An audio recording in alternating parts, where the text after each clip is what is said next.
Nous pouvons aussi lire le livre de Marc, chapitre 12, versets 28 à 34.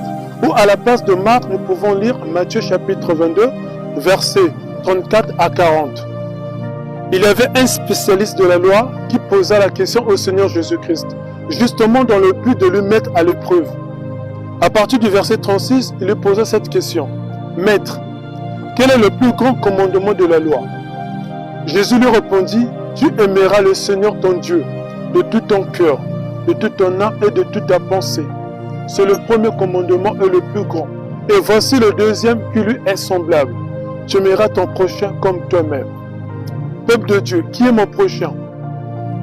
Trouvons-nous aussi le temps pour pouvoir lire le livre de Luc, chapitre 10, versets 25 à 37 pour comprendre la parabole du bon samaritain. Qui est mon prochain?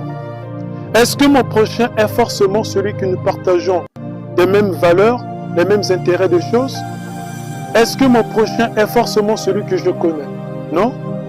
Mon prochain peut être aussi celui que nous ne partageons pas la même foi. Celui qu'on n'a pas de mêmes valeurs, les mêmes intérêts de choses. Ça peut être aussi celui que je ne connais pas.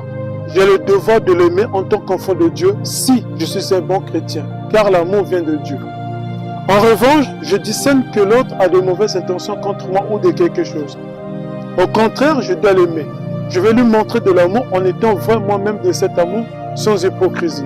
Et je vais prier pour lui afin que le Seigneur décline, change son cœur contre le mal. Qu'est-ce que l'apôtre Paul nous enseigne? Dans le livre de 1 Corinthiens chapitre 13, que l'amour ne soupçonne pas le mal.